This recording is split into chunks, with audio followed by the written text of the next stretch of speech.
মারামারির ঘটনায় যুব দলের কোচের দায়িত্ব থেকে জোন্সকে অব্যাহতি। এশিয়ান কাপ বাছাইয়ের দায়িত্বে মিশু। ক্রিকেট বোর্ড থেকে 8 জনের মধ্যে 9 জনের মধ্যে 8 জন সাইন করে ওনাকে সরানো হলো, বাট তখন কিন্তু একটা প্রতিবাদও আসেনি। তো আমি কোয়াবের থেকে এটা কিন্তু আশা করেছিলাম। কোয়াবের সমালোচনায় আকরাম খান। বিপিএল নিয়ে বিসিবির সাথে তাল মেলালেন মিথুন।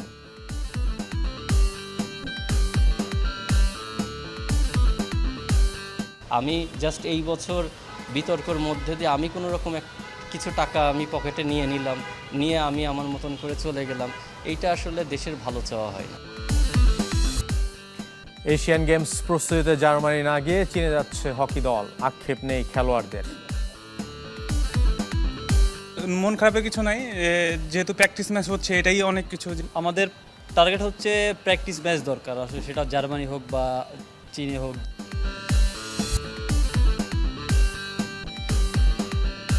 সবাইকে আমন্ত্রণ pro sensitive white plus toothpaste sports 24 আপনাদের সাথে আছি আমি সাফায়েত মিতুল। শিরোনাম শুনছিলেন, এবার বিস্তারিত। শুরুতেই ফুটবলের খবর। এশিয়ান কাপ বাছাই খেলতে যাওয়ার মাত্র 2 দিন আগে যুব দলের হেড কোচের দায়িত্ব হারালেন জেরার্ড জোন্স। সহকারী কোচ আতিকুর রহমান মিশু যাচ্ছেন হেড কোচ হয়ে, যার সাথে কয়েক দফা মারামারি ঘটনা ঘটেছে জোন্সের। ঘরের মাঠে দীর্ঘ সময় ধরে চলা প্রস্তুতি শেষ। এশিয়ান কাপ বাছাই পেরোনোর মিশনে এখন দেশ ছাড়ার অপেক্ষা। তার আগেই হেড কোচ ইস্যুতে সংকটে অনূর্ধ্ব 20 দল। উজবেকিস্তানের পথে উড়াল দেওয়ার মাত্র 2 দিন আগে সরিয়ে দেওয়া হয়েছে আলোচিত হেড কোচ জেরার্ড জোন্সকে। তার পরিবর্তে দায়িত্ব সামলাবেন সহকারী কোচ আতিকুর রহমান মিশু, যার সাথে টিম হোটেলে হাতাহাতির ঘটনা ঘটেছে এই ইংলিশ ট্যাকটিশিয়ানের। যদিও মঙ্গলবার সকাল থেকে ছড়িয়ে পড়ে জোন্সের বরখাস্তের খবর, যা আরও উস্কে দেয় নির্ধারিত সময়ের মাত্র কয়েক ঘন্টা আগে দলের সংবাদ সম্মেলন বাতিলের ঘটনা। বিবৃতি দিয়ে বাফুফে জানায় অনিবার্য কারণে হচ্ছে না বিকালের সেই সংবাদ সম্মেলন। কিন্তু সামাজিক যোগাযোগ মাধ্যমে ভিডিও বার্তায় নিজের বরখাস্তের খবর উড়িয়ে দেন জোন্স। ফেডারেশন থেকে বরখাস্তের বিষয়ে আমাকে কিছুই জানানো হয়নি। এই তথ্যগুলো কোথা থেকে আসছে তাও আমি জানি না। কিন্তু প্রশ্ন হলো, এসব করে কি লাভ? কেন কেউ ভুল বা মিথ্যা তথ্য দিয়ে দলের সম্প্রীতি নষ্ট করার চেষ্টা করবে? আমার ক্যারিয়ারে এমন অভিজ্ঞতার মুখোমুখি হয়নি। জোন্সের সাথে 2 বছরের চুক্তি করলেও 2 মাস না পেরোতেই তার কর্মকাণ্ডে বেশ বিরক্ত ফেডারেশন। কিন্তু বরখাস্ত করলে গুনতে হবে জরিমানার বড় অঙ্কের অর্থ। তাই এখনই সে পথে হাঁটছে না বাফুফে। আপাতত দায়িত্ব দেওয়া হতে পারে অন্য কোনো বয়সভিত্তিক দলের। এশিয়ান কাপ বাছাইয়ের মতো কঠিন পরীক্ষার আগে এমন জটিলতায় করণীয় ঠিক করতে সন্ধ্যায় বৈঠকে বসার কথা ফেডারেশনের। সেখান থেকে আসতে পারে জোন্সকে নিয়ে আনুষ্ঠানিক ঘোষণা। জহির সাগর, চ্যানেল 24, ঢাকা। ফুটবল ফেডারেশন ব্রাজিলের সাথে খেলতে চাইলেও তা নিয়ে শুরু হয়েছে ধোঁয়াশা। বিদ্যুৎ ও জ্বালানি সংকটের মাঝে একটা ম্যাচের জন্য সরকার এখন এত অর্থ ব্যয় করার মানসিকতায় নেই বলে জানিয়েছেন ক্রীড়া প্রতিমন্ত্রী আমিনুল হক। তবে কারো পৃষ্ঠপোষকতায় আয়োজন করতে চাইলে পূর্ণ সহযোগিতা করার আশ্বাস দিয়েছেন তিনি। এই মুহূর্তে আমরা সরকারের পক্ষ থেকে এই ধরনের যে অর্থ ব্যয় করে, যেহেতু আমরা নিজেরাই, আপনারা জানেন যে বিদ্যুৎ জ্বালানি বিভিন্ন সেক্টর নিয়ে আমাদের অনেক বেশি ব্যয় বহন করতে হচ্ছে, সেই ক্ষেত্রে আমরা একটি ম্যাচকে উপলক্ষ করে সরকারের পক্ষ থেকে এই ধরনের ব্যয় করার মতো মানসিকতা বা এই ধরনের কোনো উপলক্ষ এই মুহূর্তে আমাদের ভিতরে নেই। সো আমরা বাফুফে যেহেতু কথা বলেছে, বাফুফের সভাপতির সাথে কথা হয়েছে, তারা যদি বিভিন্ন সাইড থেকে যদি স্পন্সরশিপ এনে যদি সেটাকে পরিপূর্ণতা দিতে পারে, তাহলে হয়তো আমরা আমাদের পক্ষ থেকে, সরকারের পক্ষ থেকে সার্বিক সহযোগিতা থাকবে। এবার ক্রিকেটের খবর। কোয়াবের সমালোচনায় আকরাম খান। মূল নীতি ও আদর্শ থেকে দূরে সরে গেছে সংগঠনটি, দাবি করেছেন কোয়াবের অন্যতম এই প্রতিষ্ঠাতা। আর্থিক ক্ষতির অজুহাত দেখিয়ে চলতি বছর বিপিএল আয়োজন না করার সিদ্ধান্তেও নাখোশ আকরাম খান। এখানেও কোয়াবের ভূমিকা প্রশ্নবিদ্ধ। ক্রিকেটারদের স্বার্থ রক্ষা ও অধিকার আদায়ের লক্ষ্যে 2 দশকেরও বেশি সময় আগে আত্মপ্রকাশ করেছিল cricketers welfare association of Bangladesh. COAB গঠন ও পরিচালনায় বড় ভূমিকা রেখেছিলেন সাবেক অধিনায়ক আকরাম খান। তবে যে লক্ষ্য, নীতি ও আদর্শ নিয়ে কোয়াব প্রতিষ্ঠিত হয়েছিল, আজ তা বিলুপ্ত প্রায়। ক্রিকেটারদের অধিকারের চাইতে ক্ষমতার স্বার্থকে গুরুত্ব দেওয়া হচ্ছে, সাবেকদের যথাযথ সম্মান দিতেও ব্যর্থ এই সংগঠনটি। সাবেক 2 বোর্ড সভাপতি ফারুক আহমেদ ও আমিনুল ইসলামের প্রতি অবজ্ঞা বড় উদাহরণ। আমাদের একটা এক্স ক্যাপ্টেনকে ক্রিকেট বোর্ড থেকে 8 জনের মধ্যে 9 জনের মধ্যে 8 জন সাইন করে ওনাকে সরানো হলো, বাট তখন কিন্তু একটা প্রতিবাদও আসেনি। তো আমি কোয়াবের থেকে এটা কিন্তু আশা করেছিলাম। বিপিএল নিয়েও কোয়াবের ভূমিকা প্রশ্নবিদ্ধ। চলতি বছর এই টুর্নামেন্ট আয়োজন করবে না বিসিবি, অথচ বহু ক্রিকেটার ও কোচিং স্টাফের আয়ের উৎস এই ফ্র্যাঞ্চাইজি লিগ। বিপিএল নিয়ে অনাগ্রহে অসন্তুষ্ট আকরাম খান, আর বিসিবির সুরে সুর মিলিয়েছেন মোহাম্মদ মিঠুন। বিপিএলে যদি আপনি মনে করেন যে কিছু লসও হয়, বাট তারপরে প্লেয়াররা তো বেনিফিটেড হচ্ছে, প্রচুর টিকিট বিক্রি হয়। তো আমার মনে হয় যদি আপনি ভালো ওয়েতে গিয়ে ভালো ফ্র্যাঞ্চাইজি যদি নেন, আপনার ফ্র্যাঞ্চাইজি কমান, আগের মতো হয়তো 2 নম্বরের ফ্র্যাঞ্চাইজি নেয়নি, আপনি 4টা নেন, 5টা নেন, সলিড নেন, এবং ওটা নিয়ে যদি আপনারা কাজ করেন, স্পন্সর নেন, আমার মনে হয় যে কেন সম্ভব না। আপনি যদি বৃহত্তর স্বার্থে চিন্তা করেন যে বিপিএল যেভাবে হচ্ছে, প্রতি বছর যেভাবে বিতর্কিত হচ্ছে, এটা তো শুধু দেশে বিতর্ক হচ্ছে না, এটা তো পুরো ওয়ার্ল্ড ওয়াইড ছড়িয়ে যাচ্ছে।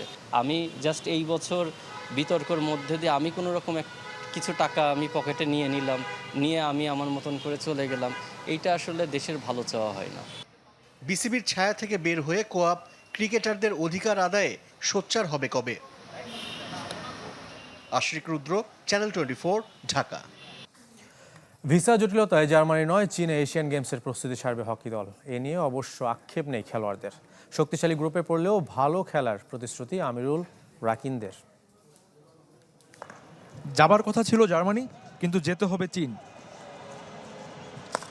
ভিসা জটিলতার কারণে ইউরোপের বদলে এশিয়াতে প্রস্তুতি সারতে হবে হকি দলকে। এ নিয়ে মাথা ঘামাচ্ছেন না খেলোয়াড়রা, তাদের মনোযোগ এশিয়ান গেমসের প্রস্তুতিতে। আমাদের টার্গেট হচ্ছে প্র্যাকটিস ম্যাচ দরকার, আসলে সেটা জার্মানি হোক বা চীনে হোক, যেটাই হোক, তো আমাদের প্র্যাকটিস ম্যাচটা দরকার। তো এটা দেখা যাচ্ছে যে আমরা প্র্যাকটিস ম্যাচটা খেলতে পারলে আমাদের কি ল্যাকিংস হচ্ছে, কোথায় আমাদের আরও ইমপ্রুভ করা উচিত, আমরা ওই বিষয়গুলোতে কাজ করতে পারবো। দেশ ছাড়ার আগে ঘরের মাঠে প্রায় 1 মাস ধরে চলছে অনুশীলন। সঙ্গে অনূর্ধ্ব 20 দলের বিপক্ষে প্রস্তুতি ম্যাচ খেলছে জাতীয় দল। এশিয়ান গেমসে কঠিন গ্রুপে থাকায় বড় স্বপ্ন দেখতে চায় না বাংলাদেশ। বড় টিমগুলোর সাথে যাচ্ছি, তো আমাদের প্ল্যানিং ওইভাবে আমরা প্ল্যানিং করে যাচ্ছি যে কীভাবে আমরা বড় টিমের সাথে খেলবো এবং কীভাবে আমাদের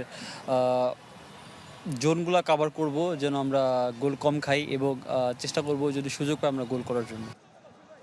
গেমসে স্পটলাইট থাকবে যুব বিশ্বকাপের সর্বোচ্চ গোলদাতা আমিরুলের দিকে। এশিয়াডেও নিজের সেরাটা দিতে মুখিয়ে হকির হামজা খ্যাত আমিরুল। কোচ আমাকে যতটুকু সুযোগ দিয়ে আমি চেষ্টা করবো আমার সুযোগের 100% এফোর্ট দেওয়ার জন্য। তো দেখা যাচ্ছে আমাদের টিম আরও ভালো ড্রাগ প্লেয়ার আছে, আপনারাও জানেন, তো সবুজ ভাই আছে, আশরফ ভাই আছে। তো দেখা যাচ্ছে আমি যতটুকু সুযোগ পাবো আমি চেষ্টা করবো আমার 100% এফোর্টটা দিয়ে টিমের জন্য গোল করার। অভিজ্ঞ জিমি দলে থাকে আত্মবিশ্বাসী গোটা স্কোয়াড।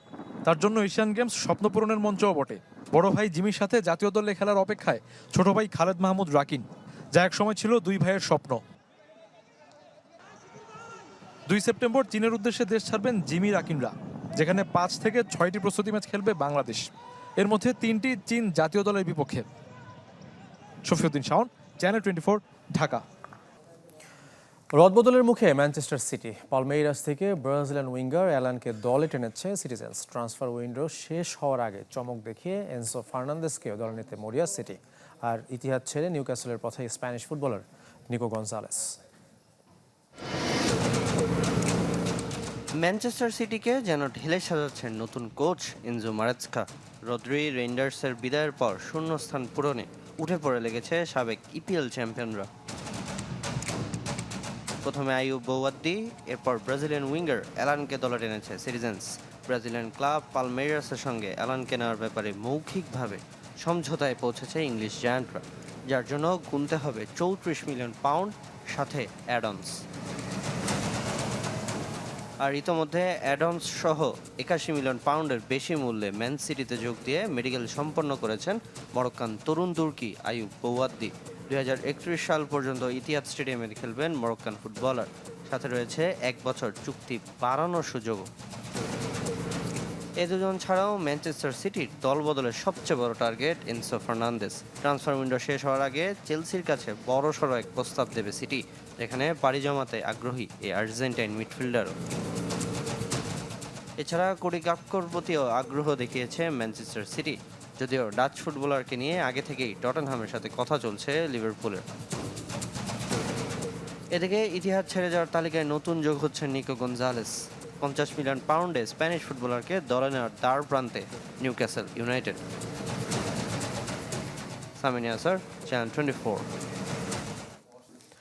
মদকাণ্ডে জড়ানো ইংলিশ ক্রিকেটারদের এমন দৃষ্টান্তমূলক শাস্তি হওয়া উচিত যেন পুরো দল এ থেকে শিক্ষা নেয়। ব্রাইটন কার্স ইস্যুতে এমন মন্তব্য করেছেন সাবেক ইংল্যান্ড অধিনায়ক মাইকেল ভন।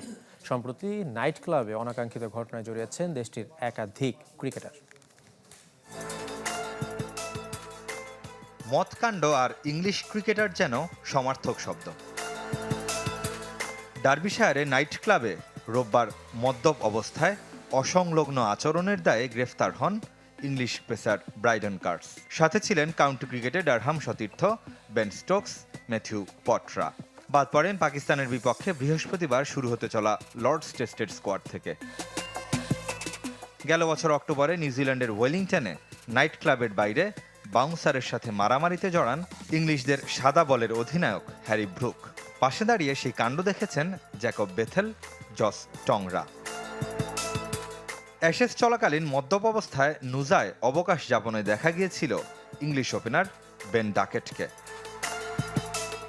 জুনে বেন স্টোকস, গাস অ্যাটকিনসনরা লন্ডনের নাইট ক্লাবে রাগবি খেলোয়াড়ের সাথে মারামারিতে জড়ান। সব মিলিয়ে গেল এক বছরে অনিয়ন্ত্রিত জীবনযাপন আর লাগামহীন আচরণের দায়ে অভিযুক্ত হয়েছেন ইংল্যান্ডের কেন্দ্রীয় চুক্তিতে থাকা 8 ক্রিকেটার, যা মোট কেন্দ্রীয় চুক্তির ক্রিকেটারের 1/3।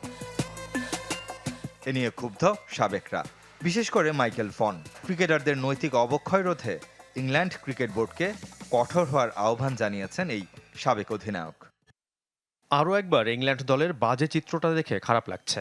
এসব কাণ্ডের জন্য কাউকে এমন শাস্তি দেওয়া উচিত যেন পুরো দল শিউরে ওঠে, ভবিষ্যতে বাজে আচরণ করতে সাহস না পায় এবং দলের সম্মানের কথা সবসময় চিন্তা করে।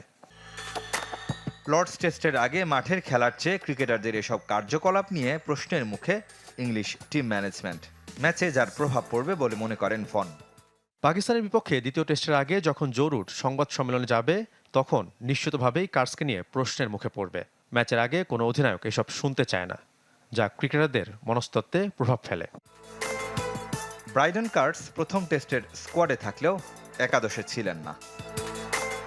রেদওয়ান শুয়েব, চ্যানেল 24।